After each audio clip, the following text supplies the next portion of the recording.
Hey everybody, Adam here with Hometown Acres. Welcome back. By the end of this video, we should have our half-acre pond build just about wrapped up. We've got a couple of things we need to do to make that happen. The first is we've got to redirect our water back into the pond. For the duration of the construction, we were funneling our water to the outside of the pond to keep our working area dry. The second thing is we've got to cut in our emergency spillway. And the third thing is we've got to go ahead and cap our drain valve. Right now, for any rainwater that landed inside the pond, we left our drain open so that water would find its way out and not start to hold water.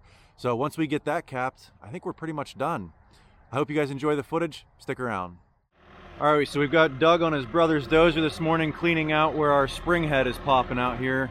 And this whole time we've had this water flowing right down here and then down to this trench right here to run out and around the pond. So it's been going around the back side of the dam. This morning we are getting this opened up, and right there is the first water that's going to go into the pond.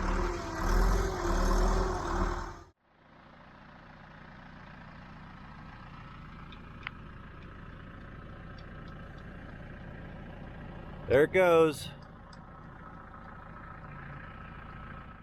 Now, like I said earlier, we are ready to cap this. The only problem is we don't have a cap. Everybody's closed, so I'm not going to be able to find one until the following week.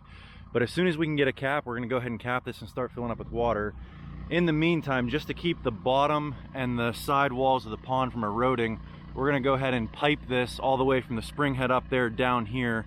And then whenever we're ready to put in, our little waterfall feature we're going to have for where our inflow is going to be, we'll go ahead and cut that pipe where we need to, and then we'll just save this solid pipe here for something else.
All right, so now that the dam is done, we're going around and marking our final water level so that we can go ahead and cut off the standpipe, and we can also set our level for the emergency overflow.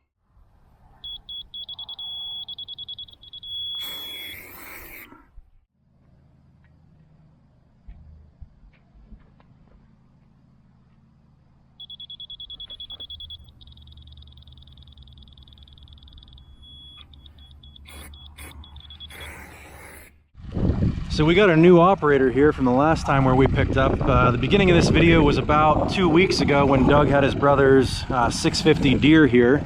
And we've got John back on the job here with the Cat D5. Similar size machines. What we're gonna go ahead and do now is we're gonna go ahead and finish marking our water level. We're gonna mark the standpipe for water level.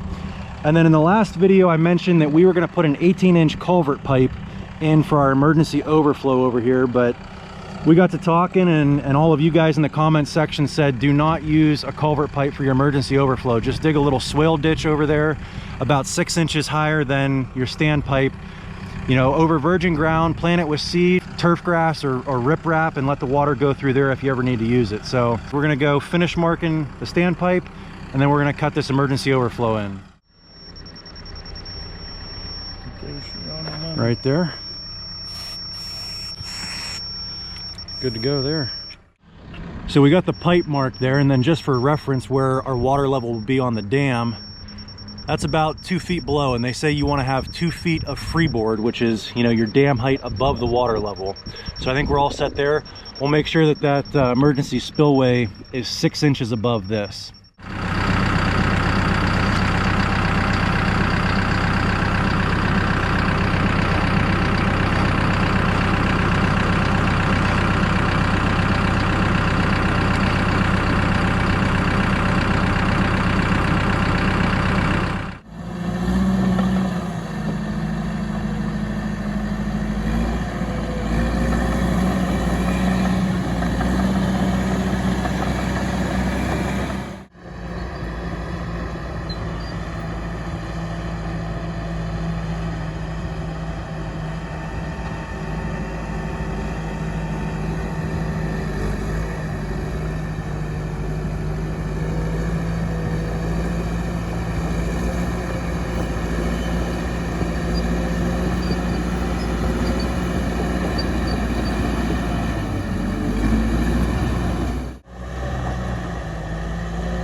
Just so you guys can see, here's original sod, so you know that this is virgin ground. This is not part of the dam. The dam starts right over here.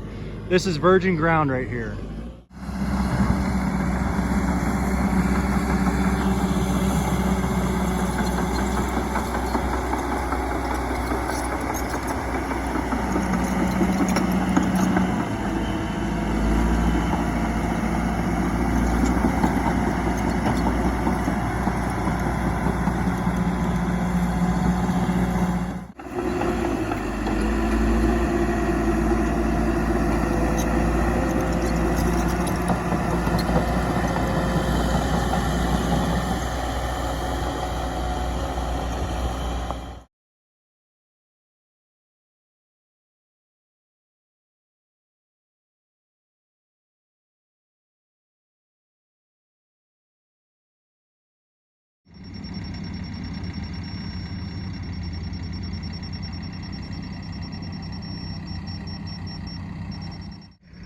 So we're about an inch low here, which is actually good because that means that we're only going to be 5 inches above the water level, which means over there, if the water level gets 5 inches above that standpipe there, it's going to start spilling out over the spillway, which is what we want. I'd rather air closer to the top of the standpipe over there than to the top of the dam. So we're moving in the right direction.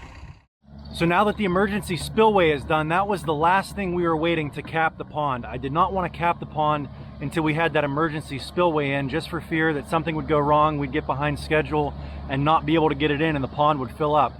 But now that the emergency spillway is done, we can go ahead and cap it. And I think it's kind of ironic that we've spent probably somewhere in the neighborhood of $20,000 on this pond. And at the end of the day, this 8-inch cap that costs $38 is what's going to be holding back 1.3 million gallons of water. One other thing I wanted to mention is people keep saying, I can't believe you're going to cap that. Why aren't you going to put some kind of drain valve on there so you can let your water level down whenever you want to? Well, the reason is I've talked to a bunch of people and they said that drain valves at the bottom of the pond are nothing but a headache. They're either going to get silted over and you're not going to be able to open them, or once you do get them open, you're not going to be able to get them closed. And then eventually over time, they're going to rust out anyway because a lot of the components in those drain valves are made out of steel. So a lot of people said just cap it, and if you ever need to drain it down, siphon it out or get a pump. Go rent a trash pump for $100 a day or something and drain your pond that way. You'll be a lot further ahead and you'll have a lot less headaches. So that's why we're capping it.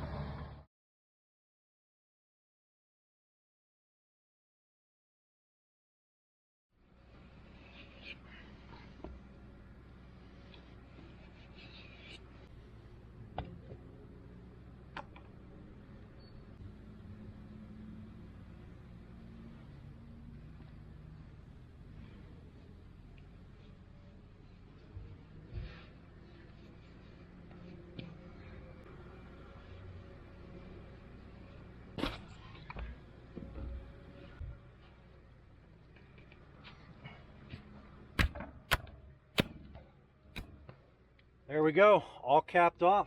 Let's start collecting water. All right guys, so here's one last look at this emergency overflow. It's about 15 feet from this side over here to that side over there. It is 5 inches above our standpipe, and it's about 12 inches from the top of the dam. So while I say we're done with the pond, what I mean is we're done with the initial construction of the pond. We still have a ton of projects that we need to do here. We've got to get the beach area in. We've got to add our little waterfall feature over here where the spring is coming into the pond. We're going to build a dock for it. We've got to get the backside of the dam seeded and strawed. So still a lot left to do here, but the initial construction of the pond is done and we've got our cap drained. So now we can start holding water. Let's start taking bets on how long it takes to fill up. My guess is going to be probably next fall. I think it'll be 12 months before this is completely filled. Now we get a couple of rains like we got last week, it won't take long at all, but those are few and far between, and if we get another dry summer, it'll take a while. Anyway, if you guys enjoyed this video and enjoyed following along with this initial pond construction, give me a big thumbs up, click that subscribe button. We'll catch you on the next one. Thanks for watching.